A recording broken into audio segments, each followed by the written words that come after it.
Hey guys, how's it going? Chez back again and welcome to episode number 9 of the Chelsea career mode here on FIFA 15. As always, if you enjoy the video, then feel free to hit that like button. If we could hit 350 to 400 again, that would be absolutely superb. But we're starting today with a game against Besiktas in the Champions League. Team news. Two changes for Chelsea today. Check starts in goal. Aymeric Laporte plays with Gary Cahill in central defence. Ramirez starts with Nemanja Matic in central midfield. In attack, Loic Remy starts. He's been in tremendous form recently.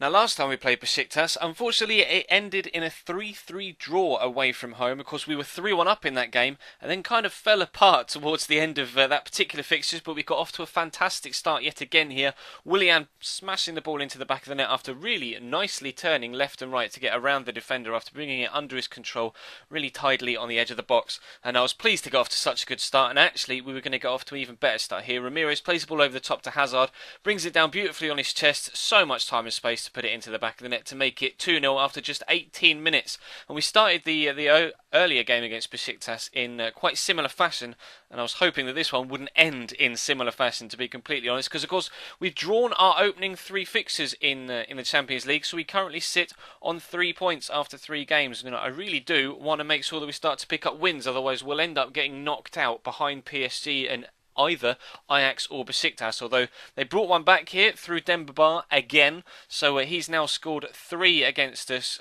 as a former player of the club in the past 2 games that he's played versus Chelsea for Besiktas, and the defender misjudges this one, and Oscar's so unlucky with that overhead kick. Really beautiful technique, and so unfortunate for it to bounce back off the woodwork, and it didn't quite go in, and then Remy gave it a good old whack from distance, and it did move, it just didn't quite dip. It went from side to side, but not up to down, so it flew over the top of the bar, and we stayed 2-1 in front. And Demba was the thorn in my side yet again down this left-hand side.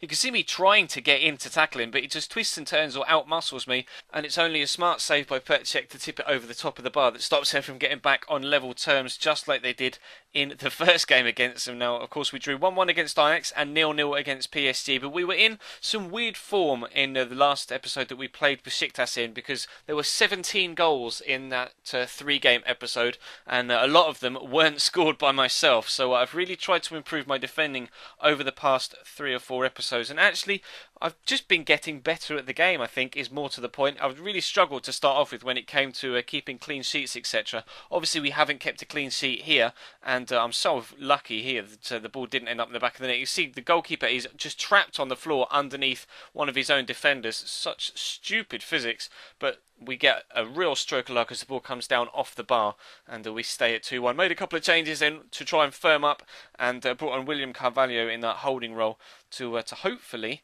try and make sure that we could stop them from scoring again and maybe go on and score another one ourselves with William being involved. And here he was playing the ball through to Remy, completely sends the defender. Good save by the goalkeeper, but Ramirez is there to put the ball into the back of the net on hand to give us a 3-1 lead, which we had last time and then subsequently gave away last time. But as you can see, we're now in the 89th/90th minute. Besiktas really aren't going to get themselves back in. In fact, we get a stroke of luck here. Bounces off the defender's foot straight into the path of Scheller again. And it's just a tidy finish into the back of the net. An easy finish, and we take a 4-1 lead. And eventually, of course, a 4-1 win as well. So we've got our first win in the group, despite still being unbeaten. We hopefully will push it into that second spot now ahead of Besiktas and Ajax, because I think PSG beat the Dutch side, which means they are now flying high at the top of the group on 10 points, and we are coming up against Liverpool in the next game, so it doesn't get any easier by any stretch. But first of all, here's your team news. 2 changes for Liverpool. Brad Jones starts today, replacing Simon Mignolet, who's been taken out of the firing line. Jose Enrique replaces Alberto Moreno, who's suspended. Lucas plays with Jordan Henderson in midfield. Daniel Sturridge is the main striker today.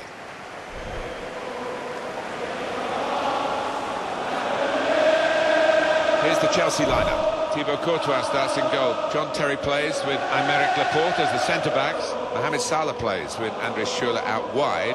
Didier Drogba is the main striker today. Sounds brilliant, doesn't it, when the cops start singing "You'll Never Walk Alone" away at Anfield. Really fantastic work by EA to get the crowd sounds in for this year. quite a few Chelsea ones in there as well that are quite nice to listen to. But still, as you can see, they started not necessarily an odd starting 11. It's quite a strong one, but they left Gerrard and Mignolet on the bench, which had me quite perplexed to start off with. But they were most definitely on the front foot for the opening few minutes. As you can see, Daniel Sturridge drawing a smart save out of Courtois, although unfortunately for him he was offside, and they'd already had that earlier effort as well that drew a good save out of the goalkeeper. And in fact, they're going to have another effort here. 24 minutes in, a corner. They played short and completely perplexed me. Didn't expect it. Lovren squares it, and Raheem Sterling is the man to put it into the back of the net. He was brilliant for us in the Dortmund career mode on FIFA 14, and unfortunately he's come back to bite us quite firmly on the bottom, and makes it 1-0 Liverpool after 24 minutes. But trying to get back into the game if I possibly could. I was starting Didier up top because Remy was quite tired after playing against Besiktas, and actually, unfortunately for Schürrle, they wasn't quite able to get on the end of the shot by Oscar that was well saved by Brad Jones, who actually, after me saying it was weird that they weren't starting Simon Mignolet, Brad Jones had a really, really good game. But Lallana shrugs off the challenge there, plays in Sturridge, and it actually came back off Ricardo Rodriguez there and stops it going from into the back of the net to make it 2-0. Real fortunate for us, because I think Courtois, he got something on it, but it perhaps wasn't enough to stop it from going in, and we were just lucky that the Swiss defender was in there behind him. But Didier Drogba skips past one, skips past the second, but again Brad Jones is on hand to make a good save, and a rather rushed clearance by Jose Enrique. But we push into the second half literally straight after the break, and Schürrle and Drogba link up well there, and in fact eventually it's going to be an elongated 1-2 as Drogba gets it back, turns inside the man, gets into the box, and that is a beautiful finish across the goalkeeper into the bottom corner, doing in this half what he failed to do in the first. He had the opportunities, just wasn't able to put them away, and this time makes Liverpool pay. Fantastic dribbling feet from Daniel Sturridge there. Henderson out to Coutinho, and you see they're moving the ball about so quickly, it's really hard to defend against. And actually I found Liverpool one of the hardest teams I've come up against to actually keep track of the ball and where they're moving it across the pitch, and they completely caught me out there. As you can see, we've only just brought it back to level terms, and they've gone straight up the other end and got themselves back in front again. The entire team clearly delighted to have done so. Big celebratory scenes there, but I got one tackle in on Sturridge, but it dropped straight to Coutinho, I think it was, who then laid it off to Jordan Henderson. Powerful finish, although I would have expected the goalkeeper to do better at his near post. But Drogba gets the ball here, good fake shot to get inside, and again back to his wasteful ways, unfortunately, whipping that one with his left foot wide of the post. So you can see how frustrated he is with himself, so at least he knows he's not doing a very good job, which means hopefully he will improve. And Hazard sprays the ball out wide to Ricardo Rodriguez here. Less than 10 minutes to go now. Carvalho is going to play it across to Drogba. Lets it run across him. Good first touch. And that is a wonderful goal from Didier Drogba. He's been hit and miss in this game, but that one is most definitely hit. So true. You can see it just arrow, and it rises all the way into the top corner, the very top corner of the net. And that gives us a second goal. We're back on level terms. Wonderful strike from Didier. That's what he has in his locker. It's just a case of getting it out of him, which unfortunately seems harder than it used to be this year. But still, Didier scores twice, and we take a point from Anfield, which after the way that Liverpool were playing, I'm actually quite pleased with. So delighted to have not or avoided defeat, in fact, for that one. And then we're back to Stamford Bridge against West Brom. Hopefully an easier game, but of course first team news. Wholesale changes for Chelsea. Thibaut Courtois starts in goal. Gary Cahill replaces John Terry, who's rested. He's looked vulnerable recently. Eden Hazard starts with Andrés Schürrle out wide. Loic Remy is the main striker today.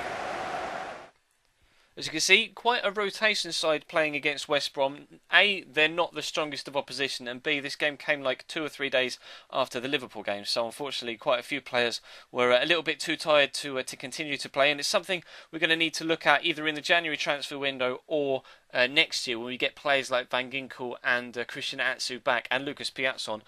We are having a few, not necessarily a lot of troubles, but a few troubles when it comes to the fitness of my rotation midfielders, my wingers and my midfielders, the Cam and the 2 CMs.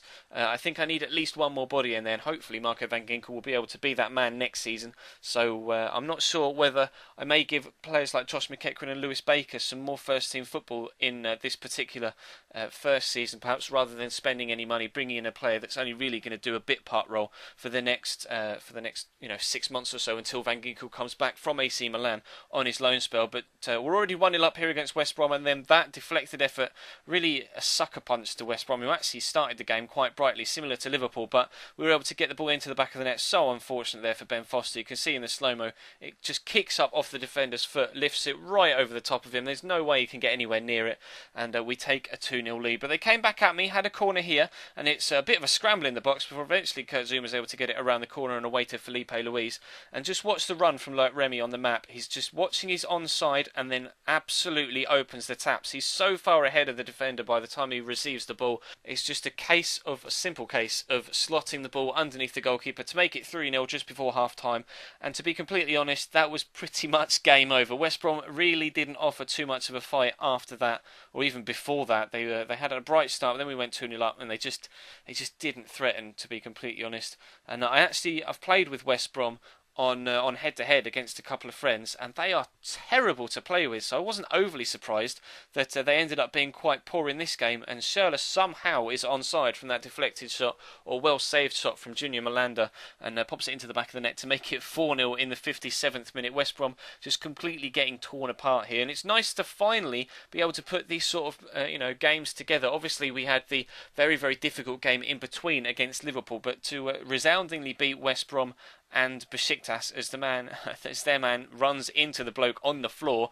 Otherwise they may have got themselves a goal back there, but still it ended 4-0, and it is pleasing to finally be able to get a couple of games where we are so dominant, because we've not necessarily struggled a lot to get positive results, but it has been hard work, and it's more the fact that I was just quite average at the game, more so than the team underperforming.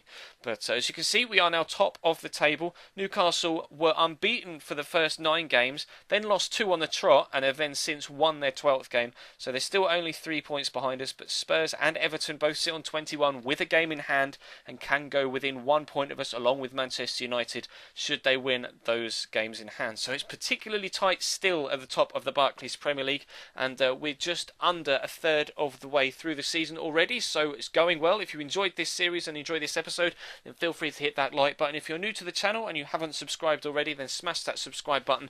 Make sure that you don't miss out on any of this series, or of course the new career mode series, which will be voted on by you guys tonight. So be sure to check your sub boxes around about 8 PM for that. And of course, as well, feel free to follow me on Twitter, Instagram and Facebook. Links to all those will be in the description down below as well. But that's all for your Friday afternoon. We'll have and again, rather large vote tonight with all of the teams you're going to get to vote on for the next career mode, which will start next week in the other slot, I guess, in the schedule. I'll have to alter that because you guys voted for whether we should go career mode only or stick with some Ultimate Team content, and in fact it was 3 in every 4 votes were towards continuing with only career mode content, so it was quite one-sided. But that's all for now. Thank you very much for watching. I'm waffling again, and I'll see you next time.